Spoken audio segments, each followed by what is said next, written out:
Tuvimos un corte, pero por algo que pasó. Pero estábamos saludando porque es Día Mundial del Elefante. Saludos cordiales a Melvin, al coronel Hattie, a su esposa Winnipeg, a su hijito, a Dumbo, a su mamá, a Jimbo. ¿Sabe quién es Jimbo? El elefante más grande de este mundo, que el siglo pasado estuvo en un circo, el circo Ringling Brothers. Saludos también a los elefantes que se columpiaban en la tela de una araña, que eran como 150. A todos los elefantitos de la canción de Cricri. En un día como hoy, pero del año de 1877, Thomas Alva Edison finaliza la creación del primer fonógrafo. En 1981, IBM saca al mercado el primer ordenador personal. Y en el año de 1992 se anuncia el cierre de negociaciones del Tratado de Libre Comercio de América del Norte, México, Estados Unidos y Canadá. Hoy 5 de agosto se celebran hoy 12 de agosto se celebran los santos y santas Juana Francisca de Chantal, Euplio de Catania, Hilaria de Augsburgo, Inocencio XI y Aniceto de Nicomedia. Agradezco mucho sus mensajes enviados en el programa pasado y quienes se pusieron en contacto conmigo durante la semana. Doña Eliana Sansores, muchos besos para usted. Para mi Juan y Rivero hasta Cancún, besos también. Lucre Rosa, más besos y más abrazos. Saludos y mi agradecimiento a mi Habana, a Dulce María, Margarita Povedano, al tío Ambrosio, a Naye Garma, a Ligia Jiménez Cobó, a María Concepción Rivas, a Lenny Mendoza. Abrazo fuerte para Álvaro Penicha, Reyes Cabrera Sánchez, mi querido Chacalata. Para Luis Díaz Cruz Campos, el Quindarío Tapia Altamar, a Jared Moro, Magali Kawich, Jorge Pérez, José López Camino, Rich Núñez Cruz Campos y al Yolisma Flores. Para todos ustedes, saludos cordiales. Si usted celebra cumpleaños, santo, aniversario, de lo que quiera, felicidades, abrazos, besos y apapachos. El pensamiento del inicio del programa: prohibido robar. El gobierno no acepta competencia, y estoy de acuerdo. El vino, ¿hace cuánto vino? 3 semanas. 3 semanas. 3 semanas vino al programa. Platicamos acerca de la violencia de género. La violencia de género. Y la verdad de las cosas es que el programa se fue a las nubes de audiencia. El rating fue maravilloso. Y como está bajando ya el rating, entonces le tuve que hablar a la doctora y le dije: doctora, venga para acá otra vez para que llegamos a los números 1. La doctora, que tiene nombre de telenovela, Ramsa Gabriela Trueba Santamaría, que ya le dijimos el otro día que nada más le decían eso cuando la iban a chancletear en su casa por su mamá. Licenciada en Psicología, egresada del Centro de Estudios de las Américas, diplomado en Tanatología del Hospital Regional del Iste, certificación internacional de practicante y máster de programación neurolingüística, entre otros estudios, con una experiencia en terapia individual para adultos en Sinapsis, coordinadora del área de desarrollo humano del Centro de Capacitación y Calidad del IMSS, acompañamiento psicológico a mujeres víctimas de violencia de género en la Secretaría de Mujeres de Yucatán, docente y responsable de la Unidad de Género en la Universidad Marista, conferencista y autora del libro El niño ante la muerte y la pérdida, características del duelo. Y hoy vamos a hablar, y agradezco mucho, doctora, su disposición para hablar de tanatología. La primera pregunta es, porque habrá mucha gente que no lo sabe, y no doy por hecho que la gente tiene que saberlo, ¿qué es la tanatología? Si nos vamos a la definición apegada, ¿no? Ahora sí que a la etimología, ¿no? Pues la tanatología es la ciencia que estudia la muerte, ¿no? O sea, es eso. ¿Por qué? Porque antes la tanatología estaba nada más enfocada en todo lo que tenía que ver con la muerte. Un tanatólogo veía cuerpos. Correcto. Eso es lo que hace un tanatólogo, ¿no? O sea, veía cuerpos, era muerte, hasta que digamos, ¿como un forense? Ajá, más o menos, exactamente. O sea, un tanatólogo era el que se dedicaba a los cuerpos y a la muerte en general. Okay. ¿Sí?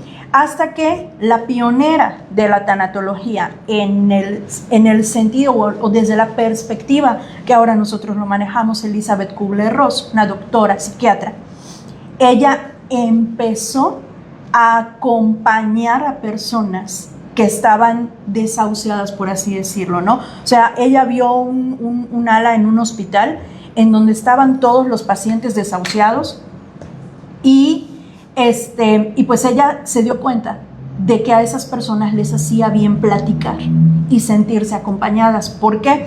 Porque eran personas que estaban abandonadas ya para morir, ¿sí? Entonces, ella empieza a escribir sobre eso. Su primer libro y el libro con el que generalmente nos formamos, al menos hace 20 años, todos los tanatólogos, sobre la muerte y los moribundos, de Elizabeth Kubler-Ross.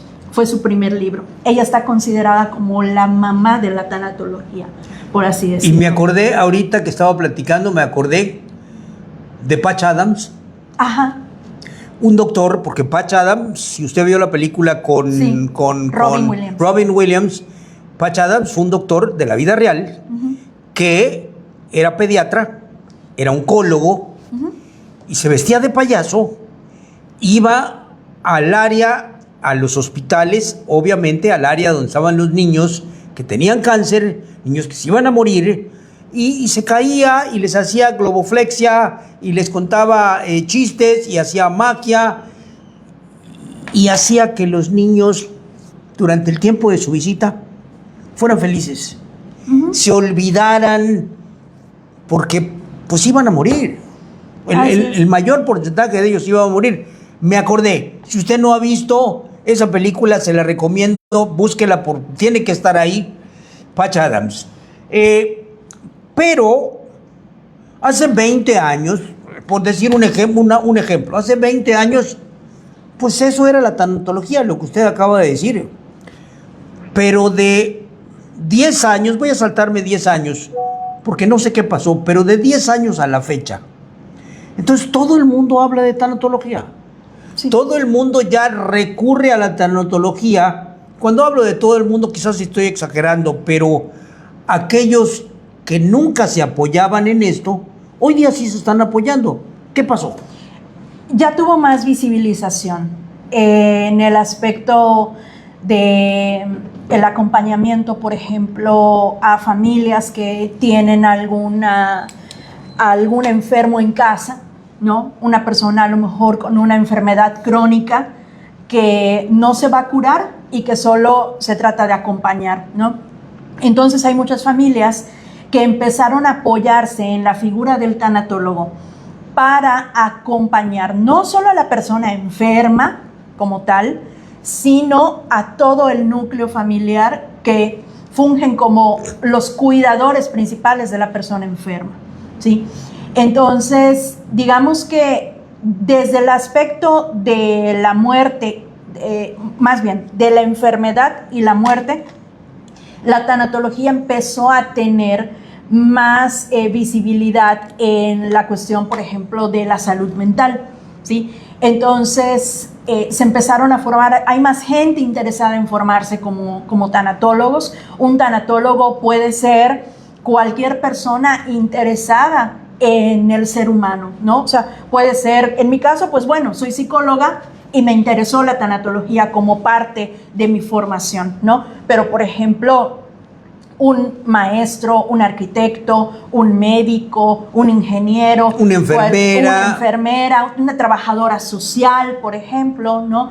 Hay mucha gente formándose como tanatólogos. No todos llevan a cabo esta formación para ejercer. Hay quienes lo hacen como un ejercicio personal, por sus propias pérdidas, por sus propios duelos, a lo mejor porque tienen una situación familiar en la que quisieran apoyar a su familia, pero la tanatología, a diferencia de cuando yo estudié, cuando me formé hace 20 años aproximadamente, que ni siquiera teníamos acceso a tanta literatura como hay ahorita, si nosotros nos movemos 10 años, hace aproximadamente 10 años la tanatología empezó a visibilizarse más.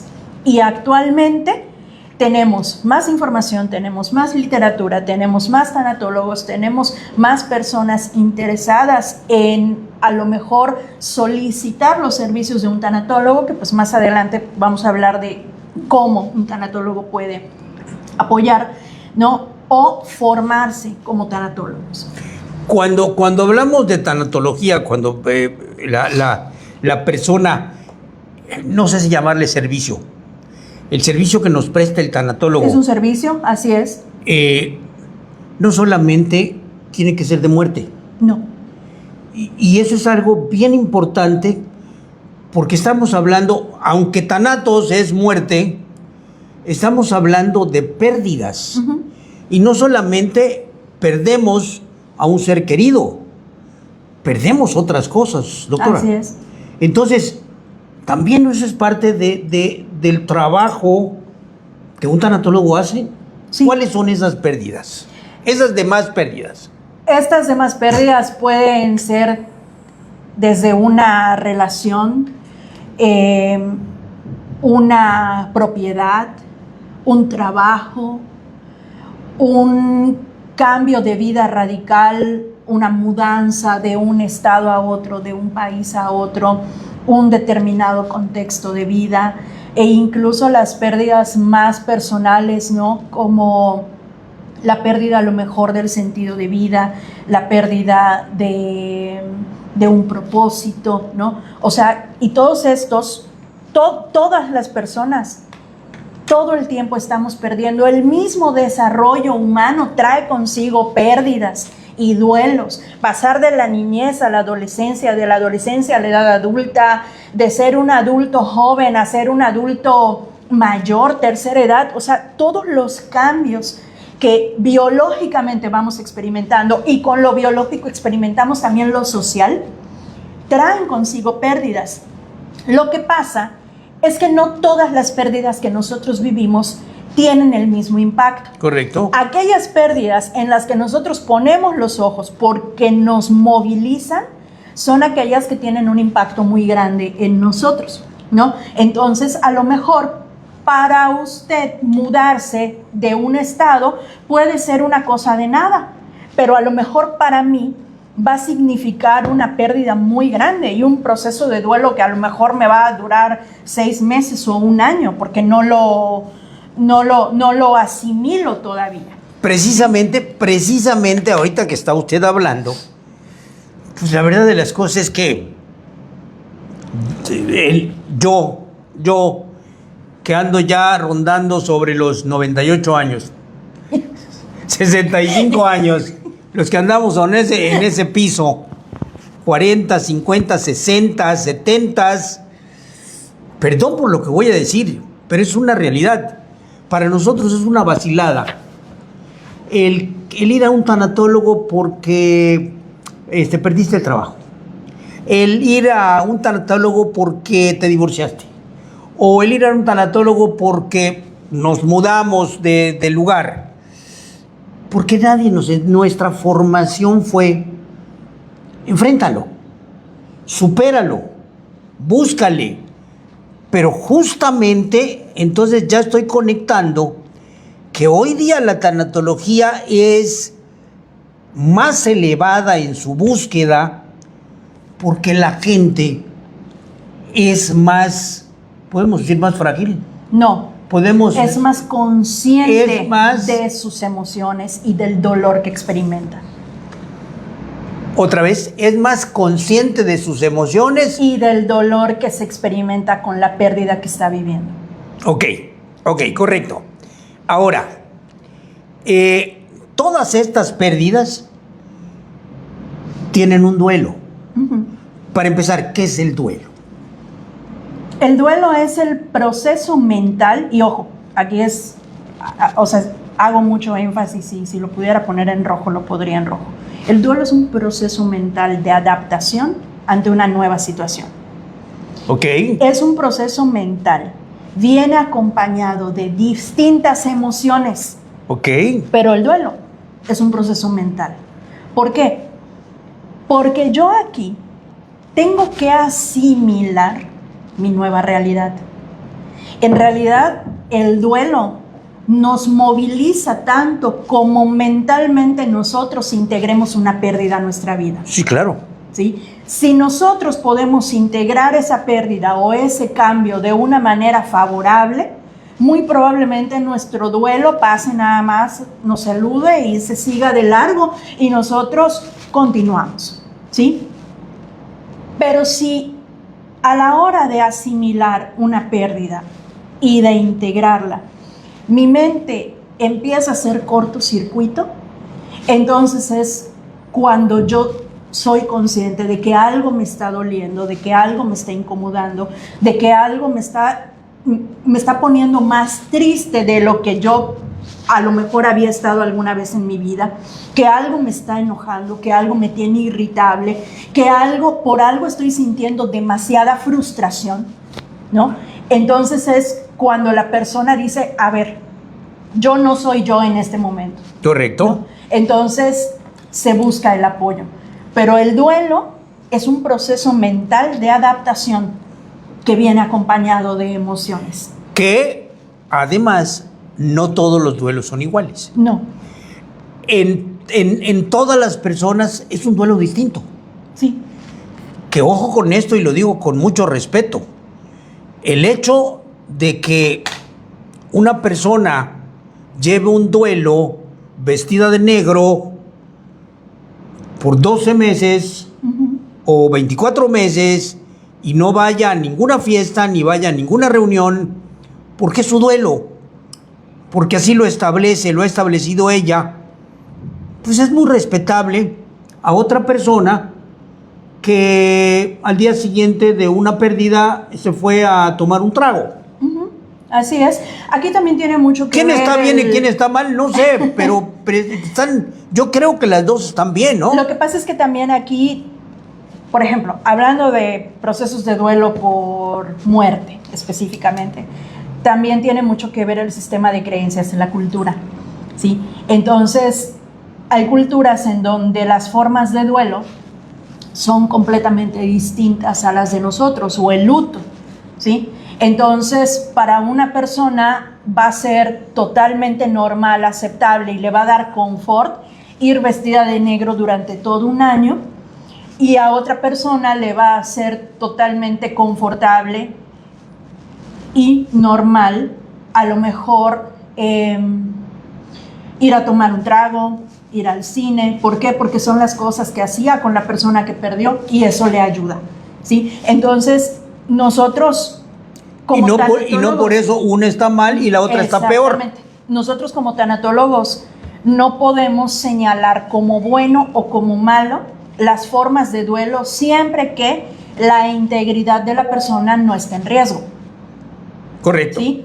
Pero, ¿por qué? Porque a lo mejor, cuando hablo de riesgo, cuando la persona muy probablemente descuida su salud física, su salud mental. Correcto. ¿Sí? Entonces, siempre que una persona no se ponga en riesgo, cualquier forma de luto, porque el luto es la forma en la que nosotros vivimos el duelo. Ese es el luto, ¿sí? El duelo es el proceso mental, el luto es la forma en la que nosotros lo vivimos, que depende de nuestras creencias y de la cultura. Si yo tengo una pérdida y me encierro en mi casa y no quiero comer, durante 2 días, pues no sé, el ser humano puede dejar de comer hasta por 36 días y no pasa nada. O el ser humano puede dejar de tomar agua hasta por 4 días y no pasa nada. Pero cuando empieza ya a poner en riesgo esa persona, su integridad, y no quiere salir de su cuarto y ya lleva 2 semanas ahí, entonces ahí ya estamos hablando de un duelo complicado. Y eso lo vamos a platicar ahorita que regresemos en el siguiente bloque. Juan Alejandro Schirr Magaña, todo mi cariño, querido tesoro mío, gracias, cariñito, para mi primo Dilmer Azueta Herrera, saludos cordiales, primazo, para mi prima Marlet, para Leti Carballo, buen día, corazoncito, viendo tu programa que sigue siendo un éxito, un gran abrazo, muchísimas gracias. Esto que les voy a platicar es algo que también, con todo respeto lo digo, la ansiedad existe. Sí, claro. La ansiedad existe. Es un trastorno del estado de ánimo. Es un trastorno del estado de ánimo. Pero, a ver, la ansiedad te hace creer que estás enfermo de cualquier cosa. Un día sientes el corazón acelerado, presión en el pecho y automáticamente piensas que podría ser un infarto. Al día siguiente la cabeza, mareos, visión borrosa, miedo a desmayarte y tu mente te convence de que tienes algo grave. Después le toca el estómago. Náuseas, acidez, retorcijones y vuelves a obsesionarte con la idea de que algo anda mal en tus órganos, pero no termina ahí. La piel te empieza a picar. Aparecen erupciones, hormigueos, frío, calor y otra vez piensas lo peor. ¿Será algo autoinmune? Espasmos musculares, temblores en los párpados, tics nerviosos. Te miras al espejo y no entiendes qué te está pasando. Te haces análisis y todo sale bien, pero tú no estás así. Y ahí entiendes que quizás el problema no está en tu cuerpo, sino en tu mente. La ansiedad muchas veces se disfraza de síntomas físicos confusos, aterradores, que te hacen creer que algo o todo está mal. No te lo estás inventando, pero tampoco te estás muriendo. Hay muchísima gente que sí se lo inventa y a causa de eso sí se está muriendo. Yo tenía una tía, y eso es en serio, tuve una tía, que en paz descanse, que si ella leía que en la isla de Pipiripau, que está en el Océano Pacífico, había una nueva enfermedad que se llamaba escarlatina fuchsia verde dorada y los síntomas eran tal y cual, al día siguiente ya tenía los mismos síntomas. Y de veras, en serio, y estaba enferma, ella se enfermaba. Esta gente está atrapada en esa hipervigilancia de sus cuerpos, checándose todo el tiempo y encontrándose enfermedades que solo Dios y sus mentes descubren. Doctora, esta gente, sobre todo en edad ya avanzada, ¿qué es lo que tienen que hacer? Tienen que activarse, tienen que salir, tienen que ir a ver a los amigos, tienen que jugar cartas, tienen que jugar romy, ¿qué tienen que hacer para salir de eso? Definitivamente no es recomendable. O sea, el encierro nunca va a traer nada bueno, ¿no? Entonces, por ejemplo, ahorita hay muchos programas para adultos mayores, tanto en el ayuntamiento, ¿no? Programas gratuitos a donde los adultos mayores van, se activan físicamente, mentalmente, hacen ejercicio, conviven con otras personas. También hay escuelas privadas que ofrecen programas para adultos mayores, programas de educación, de convivencia. ¿Por qué? Porque una persona adulta mayor recién jubilada que acostumbró toda su vida y a su cuerpo a la actividad, a el nivel de pensamiento acelerado, de estar resolviendo, de estar haciendo, y de repente se encuentra viviendo un estilo de vida en el que ya hijos grandes ya no trabajan porque ya se jubilaron, a lo mejor pues no tienen un círculo social lo suficientemente grande o mucha familia y todo, entonces gente que se empieza a aislar. Y sí, el común denominador de toda esta gente es la enfermedad, no precisamente porque el cuerpo esté enfermo, sino porque empieza a hacerse visible todo lo que escuchamos, todo de que no, es que fulanita, la vecina que falleció de tal cosa, y como a mí a lo mejor me pica el mismo brazo que le picaba a la vecina que falleció, entonces, o sea, yo creo que voy a morir de lo mismo, ¿no? Entonces, digamos que también la tanatología se aplica aquí. Es correcto. Hay muchos gerontólogos que estudian tanatología y dedican su formación a acompañar a adultos mayores desde una perspectiva dinámica, ¿sí? Precisamente, ¿para qué? Para que la mente, el cuerpo del adulto mayor siga en movimiento y su entorno social también. Por lo tanto, hay que activarse. Mis queridos señores, mis queridas señoras, hay que activarse. Una mujer acaba de demandar a la empresa Delta Airlines ¿Por qué la demandó? ¿Para qué se lo platico? Si podemos escuchar la versión de esta señora, que además me encanta. Mire, vamos a escuchar rápidamente por qué. Dice: de Delta, de aviones y vuelos. Yo iba en un vuelo de Delta. De repente a mí me dio un deseo de miel. Yo entré para el baño y cuando entré para el baño, más atrás de mí entró otra persona, un hombre, y entre los dos nos involucramos y en ese baño pasó de todo. Por causa de todo lo que ese hombre y yo hicimos en el baño, yo quedé embarazada. Entonces la aerolínea tiene que hacerse cargo de ese embarazo porque yo quedé embarazada en la aerolínea. Yo llamé al papá del niño y él me explicó que él no tiene que ver con ese embarazo, que quien tiene que hacerse responsable del embarazo es la aerolínea Delta. Necesito que Delta me pague todo lo de mi bebé, que me pongan una mensualidad de $4,000 hasta que yo pare, y cuando para que me suban el presupuesto de $10,000 para la manutención del niño, y el niño se va a llamar Delta Airlines. Ahí está, listo. Asunto concluido. Por favor, te voy a suplicar, doña Pastora, que visites el Tren Maya. Haz algo en el Tren Maya, a ver si el Tren Maya nos soluciona. Les pensiona. Nos pensiona la vida y le quitamos el nombre a Richie y le ponemos Tren Maya. Listo, se acabó. O sea, ¿en dónde tienen su cabeza estos estúpidos? No lo sé, pero lo acaba de escuchar usted maravillosamente bien. Es una buena estrategia. Les cuento, o más bien les recuerdo, aquel presidente muy bonachón, folclórico, simpático y muy incluyente, como lo fue don Vicente Fox Quesada, empezó en sus discursos a separar aquello de mexicanos y mexicanas, niños y niñas. ¿Y todo por qué? Porque su adorable consorte, como lo es doña Martita Sagún, se sintió desprotegida y no incluida, ya que cuando todos decían mexicanos, se referían, según ella, a los hombres únicamente y no a las mujeres. Entonces ahí empezó el larguísimo camino que nos ha llevado hasta el día de hoy.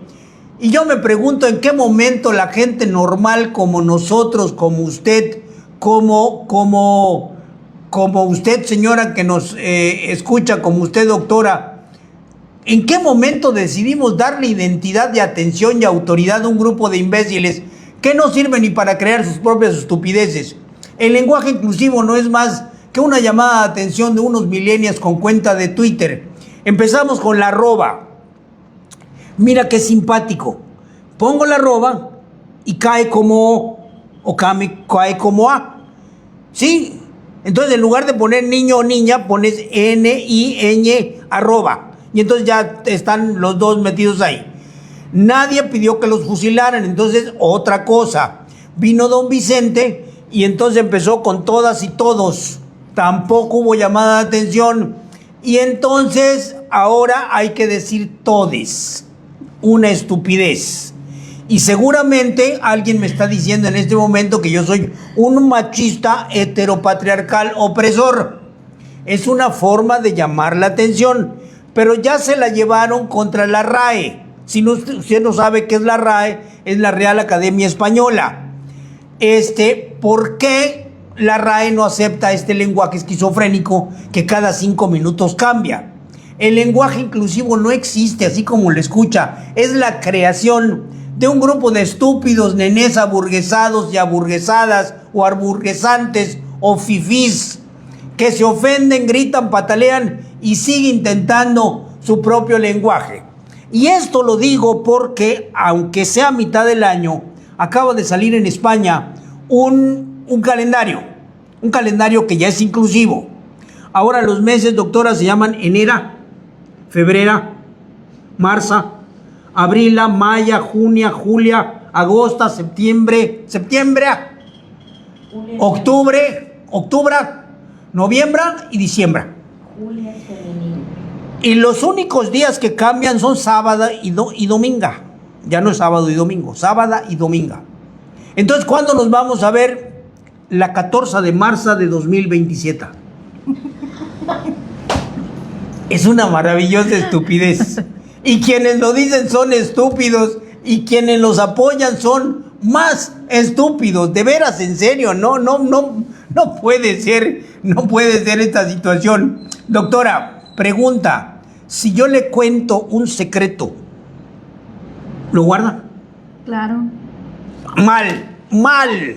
Por eso está usted pobre. Por eso está usted pobre. Mire usted, le voy a platicar. Doña Socorro Olmo Puerto, mejor conocida como Socorrito. Entonces. Mejor conocida como Socorrito, allá en la ciudad de Popayán, en el Cauca colombiano, ha hecho un negocio maravilloso. Les cuento que Socorrito es una empresaria de la información privada y confidencial. Mientras hay personas que guardan secretos, esta señora los ha convertido en bienes raíces y cobra por contarlos. Así como usted le escucha, vende doña Socorro chismes.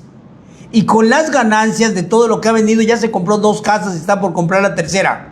Tremendo negocio que usted ni siquiera se imaginaba.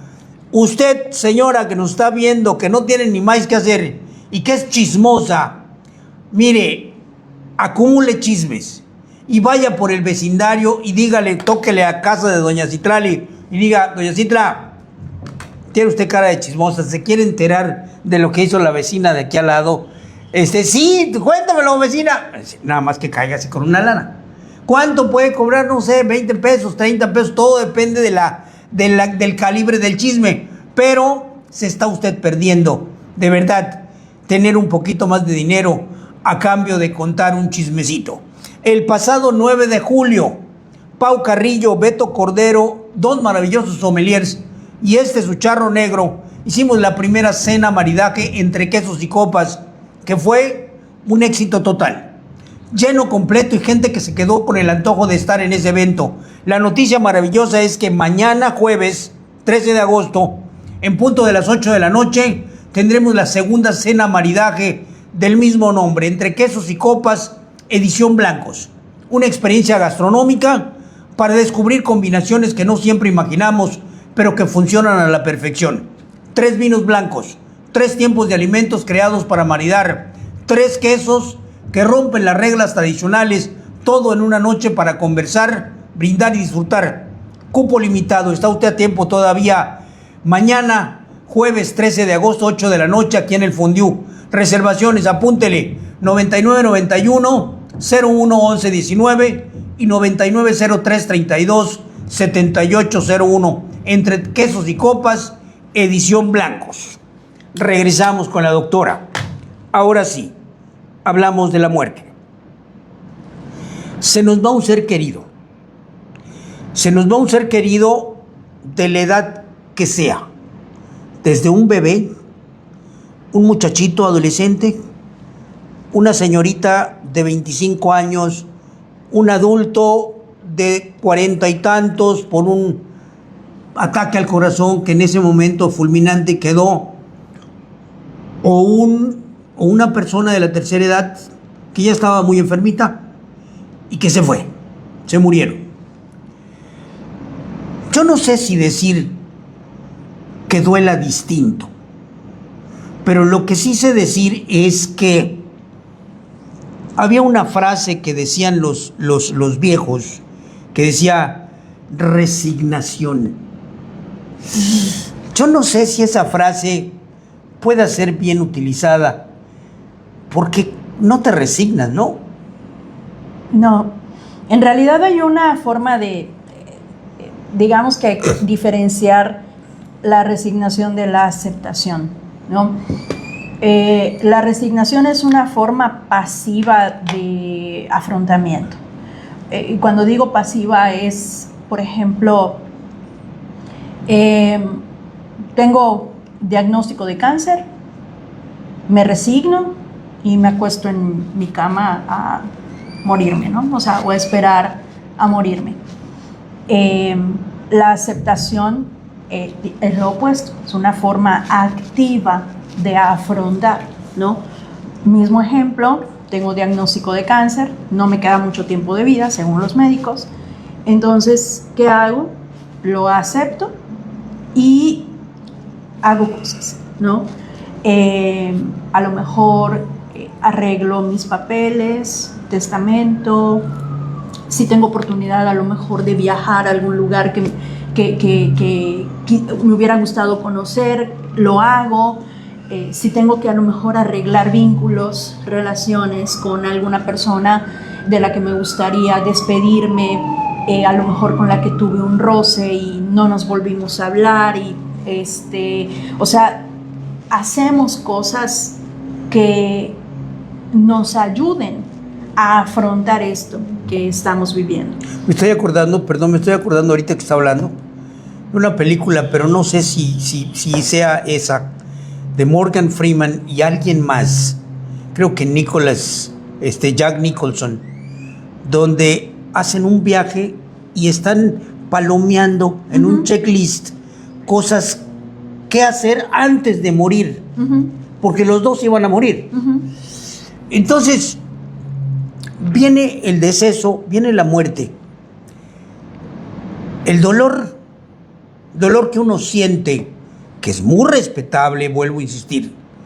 El dolor que uno siente puede ser distinto, pero no hay aceptación.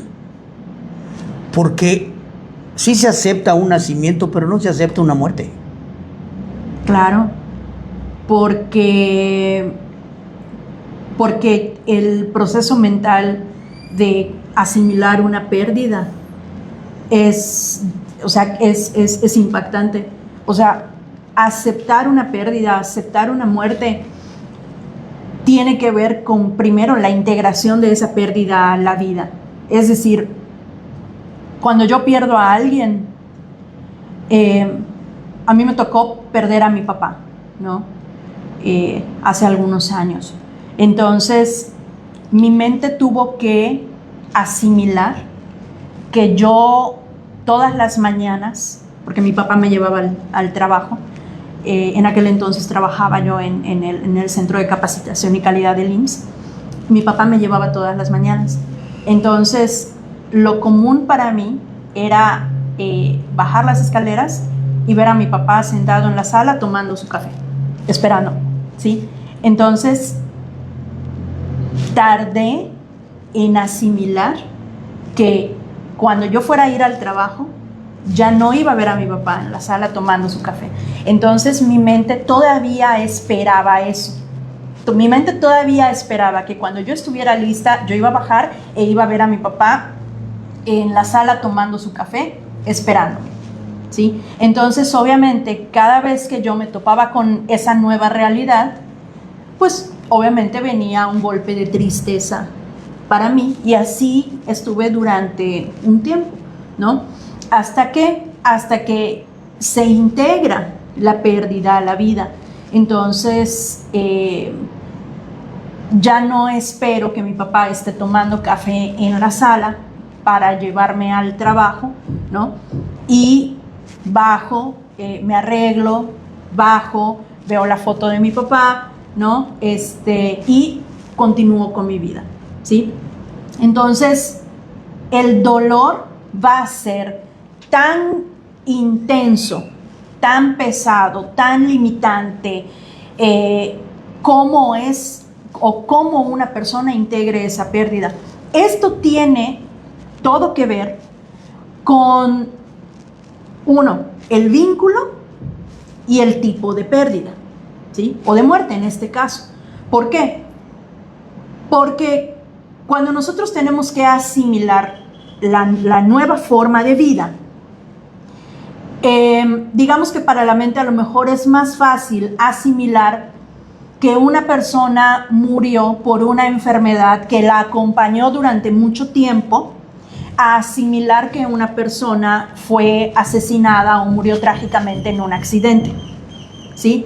¿Por qué? Porque aquí lo primero que viene es el impacto, es el shock, es la incredulidad de eso que no esperábamos o que fue demasiado violento, ¿sí? Y eso obviamente la mente lo toma como algo agresivo para mi persona y lo bloquea. Entonces podemos pasar negándolo durante mucho tiempo. La negación es un mecanismo de defensa al final de cuentas, ¿sí? O sea, cuando nosotros negamos un evento, es nuestra mente protegiéndonos del impacto que ese evento va a causar en mí. Correcto. ¿Ok? Entonces, la forma en la que el dolor se presenta y se afronta tiene que ver con el vínculo. ¿Por qué? Porque cuando no hay vínculo no hay pérdida. Uno puede a lo mejor impresionarse por el fallecimiento del vecino y decir, ¡oh, qué trágico! La semana pasada lo vi en la puerta de su casa. Pero no va a haber dolor, no va a haber duelo. Claro. ¿Sí? ¿Por qué? Porque no hay vínculo. A perder a alguien con quien tenemos un vínculo muy cercano. Sí, claro. Sí, y el vínculo no necesariamente tiene que ver con familia, no necesariamente tiene que ver con sangre. Uno puede estar más vinculado emocional y sentimentalmente con una persona que no es de mi propia sangre que con una persona que sí lo es. ¿Sí? Entonces, digamos que aquí tenemos que tomar en cuenta, como tanatólogos, como profesionales en salud mental que acompañamos procesos de duelo, todo el contexto, el tipo de pérdida, el tipo de muerte, el vínculo que había, ¿no? ¿Para qué? Para que nosotros sepamos por dónde vamos a abordar, de qué manera nosotros vamos a hacer el abordaje de ese proceso de duelo y por qué la persona a lo mejor le está costando tanto trabajo aceptar la situación, a diferencia de otra que a lo mejor elaboró un duelo un poco más fácilmente o un poco más rápido. ¿Pero por qué? Porque el contexto es completamente diferente. Pero además otra de las cosas que ahora en el momento en que está usted platicando, que no es lo mismo que un señor que tenía cáncer o que estaba sufriendo mucho con el dolor de la enfermedad y que inclusive, perdón si se me toma mal esto, pero incluso dices, Diosito, llévatelo. Mejor que se muera y que deje de sufrir a que se muera, vuelvo a insistir, un muchacho de 22 años o una persona de 35 que le dio un ataque al corazón. El tipo de duelo depende de la persona, del vínculo, pero llegan a haber casos de lo que ustedes llaman el duelo patológico. El duelo patológico, digamos que ya casi no lo nombramos de esa manera, ¿no? Ahorita se utiliza más el llamarlo, ¿no? Nombrarlo duelos complicados, que son todos aquellos que generalmente van a traer consigo alguna situación en la que requiramos incluso apoyo psiquiátrico muchas veces, ¿no? Es decir, a mí me ha tocado acompañar procesos de duelo en el que una persona que nunca en su vida había tomado medicación, había tenido ningún tipo de trastorno de ansiedad o de ansiedad generalizada, o trastorno depresivo o algún trastorno en la alimentación o lo que sea, vamos a tener a una persona que no está comiendo, que no está durmiendo, que no está saliendo, que está encerrada, que se está enfermando porque vivió una situación de pérdida que le está costando trabajo asimilar, que le está costando trabajo manejar, ¿no? Entonces vamos a tener, pues, obviamente a una persona que la vamos a tener que apoyar con a lo mejor algún medicamento para dormir, ¿sí? Para mí ese es el parámetro que manejo con mis pacientes, ¿no? Con mis pacientes en duelo. Si conmigo el paciente llega y me dice, llevo 15 días sin dormir, para mí ya hay una situación de riesgo ahí. ¿Ok? Entonces, ¿qué hago? Canalizo a la parte psiquiátrica para que esta parte psiquiátrica atienda el por qué la persona en cuestión no está durmiendo, se le apoye con medicación y entonces yo pueda continuar con mi abordaje mental y emocional. Yo soy psicóloga, no puedo medicar. Aunque yo identifique una situación de ansiedad generalizada o trastorno depresivo mayor, como consecuencia de la pérdida, yo no puedo medicar a mi paciente. Entonces yo tengo que apoyarme en otro profesional. Y por eso hacemos trabajo multidisciplinario, los tanatólogos o los especialistas en salud mental.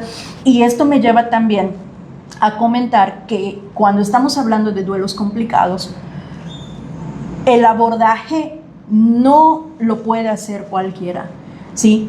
Un tanatólogo puede ser de profesión arquitecto, por ejemplo. Ese tanatólogo puede acompañar a una persona que sufre, pero no puede abordar una situación mental como consecuencia de ese duelo. Entonces aquí sí es muy importante. ¿Cualquiera puede formarse como tanatólogo? Sí, pero no cualquier tanatólogo puede acompañar o abordar duelos complicados. ¿Por qué? Porque estamos hablando aquí de una situación mental que tiene que ser abordada por un profesional en salud mental. Justamente, entonces sería un psicólogo que sea tanatólogo también. Para abordar este tipo de duelos, sí. Terapéuticamente hablando. Sí, así ¿Okay? es. No puede ser, en el caso, por ejemplo, lo que acaba de decir, una persona con otra formación, con otra carrera, pero que hizo un diplomado en tanatología. Eso no puede ser.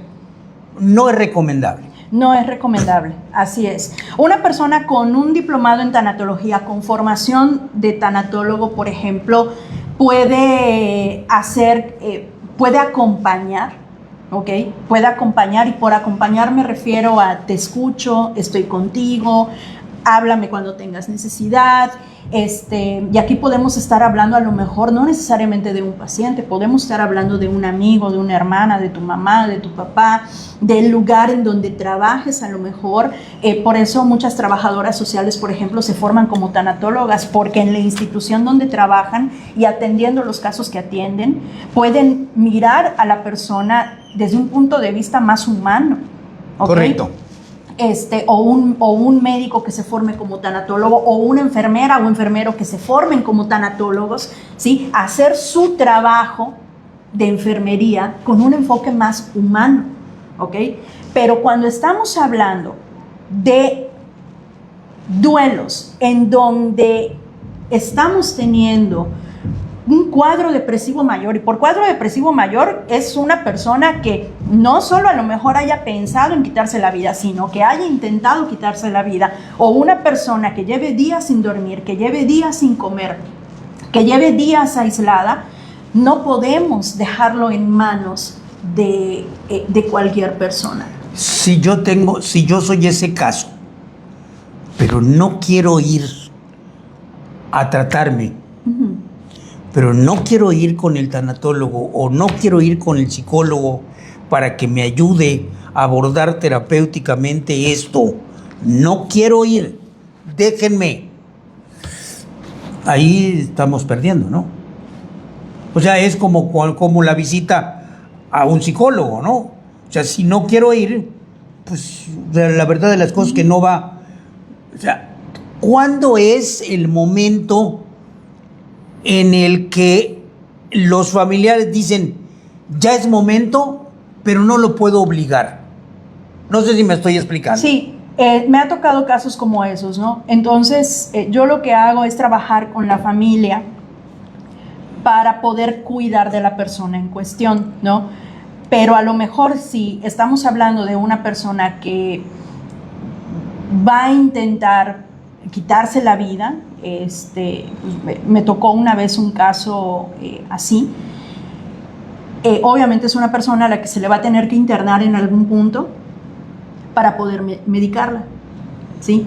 Entonces, digamos que aquí no tenemos más alternativas como familiares, ¿no? Okay. O sea, podemos respetar hasta cierto punto ok, no quieres hablar con nadie, no te quieres atender, ok, perfecto, pero pues yo aquí voy a estar y yo voy a cuidar que comas, o sea, yo voy a ver que comas, voy a ver que te bañes, aunque sea cada 2 días, pues voy a estar al pendiente de que duermas. O sea, la familia, la red de apoyo juega un papel muy importante en el proceso de duelo, muy, muy importante. ¿sí? Entonces, cuando yo me topo con casos en donde la persona no quiere recibir ayuda o no se siente lista para recibir ayuda todavía, entonces me agarro a la familia.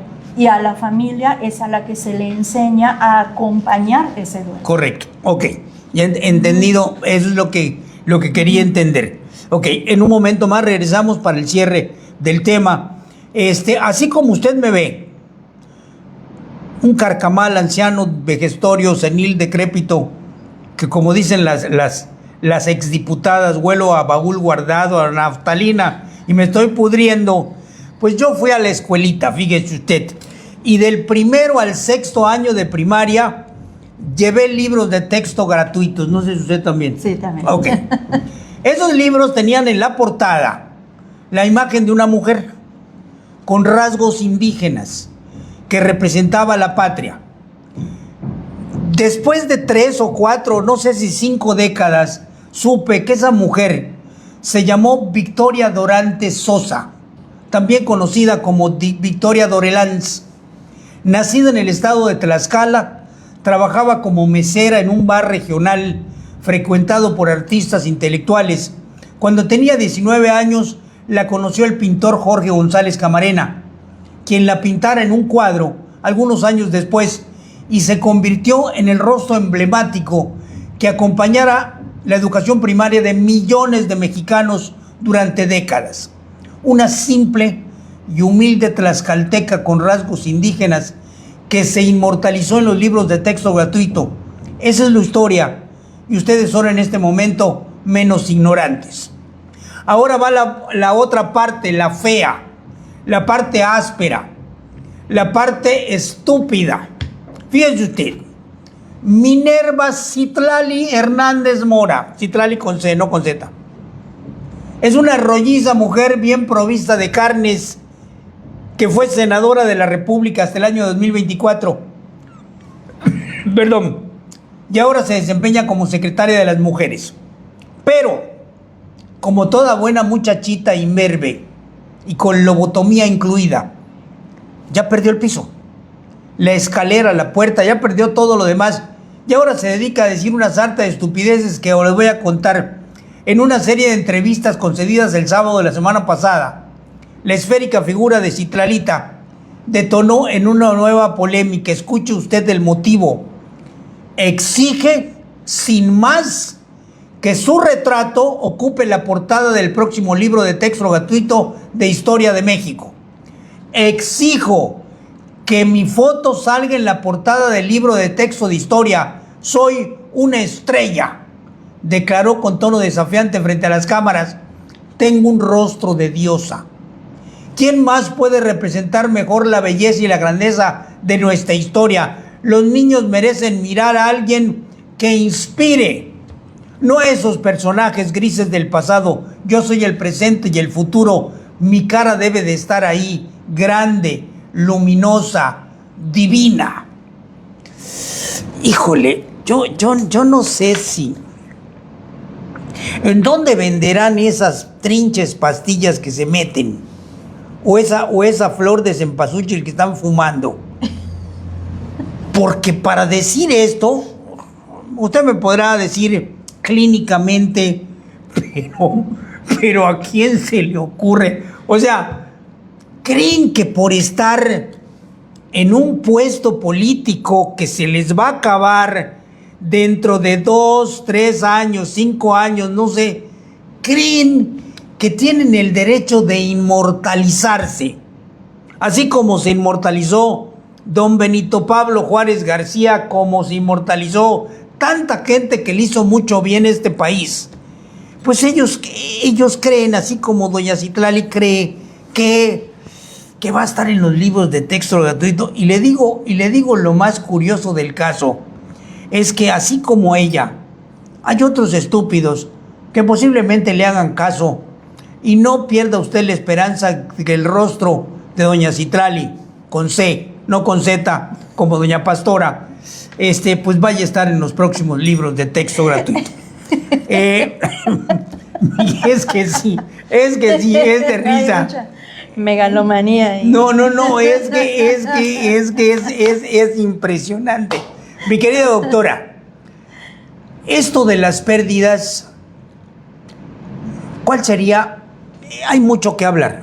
Y en otra ocasión, quizás, cuando baje el rating del programa, le vuelvo a hablar a usted. Doctora, venga para acá para que esta cosa suba. ¿Cuál es la recomendación que en este momento usted daría para la gente que nos está viendo, para la gente que nos está escuchando, con relación a una pérdida? Porque tiene que haber un balance en la vida de los seres humanos. Y ese balance tiene que ser una mente lúcida. Vivir bien. Y al decir vivir bien es vivir sin dolor, ¿no? Sin dolor provocado por uno mismo. ¿Cuál sería la recomendación de usted? ¿Cuál sería la conclusión de este tema? En primer lugar, y como les digo a mis pacientes, esto, y hasta les pido disculpas muchas veces por sonar como disco rayado, ¿no? Pero lo primero que tenemos que hacer es ser generosos con nosotros mismos. Solemos tratarnos con mucha severidad a la hora de estar viviendo una situación que nos causa mucho dolor, sea el tipo de pérdida cual sea por muerte, por separación o divorcio, por pérdida de trabajo, lo que sea, ¿no? Solemos tratarnos con mucha severidad y decir, no, tengo que ser fuerte, tengo que ser valiente, ya pasó mucho tiempo, no tengo por qué estar sintiendo así. Estamos peleados con la fragilidad humana, no concebimos la fragilidad humana. Un ser humano que sufre es un ser humano frágil y eso no tiene nada de malo. Todos en algún punto de nuestra vida nos hemos roto por dentro. El proceso de duelo se trata de recoger las piezas y volverlas a unir, pero el proceso en el que nosotros vamos recogiendo cada pedacito que se rompió, duele. Sí, claro. Entonces, merece ser acompañado por algún ser querido, por algún amigo, por alguna amiga o por un profesional, ¿sí? Pero no tenemos por qué vivir esto solos. Entonces, estar rotos por dentro, que eso es lo que hace una pérdida con nosotros, nos fragmenta por dentro, involucra sentarnos a ver nuestros pedazos, tomar cada uno de ellos, llorar sobre ellos muchas veces y empezar a reconstruirnos poquito a poco. Hay personas que a lo mejor lo van a hacer más rápido, menos doloroso, que tienen redes de apoyo muy fortalecidas que les ayudan. Hay personas a las que les va a costar un poquito más de trabajo poder mirar esto desde esta perspectiva tan humana, tan generosa, tan empática, ¿sí? Y déjense acompañar, es todo. Déjense acompañar por cualquier persona que les ofrezca escucharlos, estar con ustedes, o por un profesional que pueda ayudarles a llevar este proceso de una manera sana. Nos dice en dónde pueden contactarla a usted, por favor. Sí, al 99 94 93 59 39. Doy consultas virtuales y también presenciales. Ya nos vamos, se nos ha terminado el tiempo. Próximo miércoles 19 de agosto, si el Ser Supremo nos da licencia, vamos a estar de nueva cuenta con usted, con otro programa más de Sálvese quien pueda. Si usted ha sido un verdadero gusto estar con ustedes, les agradezco que nos haya dejado entrar a su casa, su negocio, su vehículo, donde nos haya visto. Muchas gracias por esta hora maravillosa. Gracias, doctora. Gracias por estar conmigo. Sean felices, que la felicidad es gratis y está frente a sus narices, pero por las prisas y los egoísmos no la vemos ni la disfrutamos. Hagan un buen día a menos que tengan otro plan. La oración del final del programa. Señor, si es tacaña, que ni me vea. Si es borracha, que no me encuentre. Si es casada, que no me busque. No permita, Señor, que ninguna infiel se me acerque. Señor, buen Dios, ponme en mi camino a una veterana millonaria que esté a punto de estirar la pata. Y líbrame, Señor, de todas las mentirosas que solo quieren bajarme el boxer. Amén. Hasta la próxima. Agur.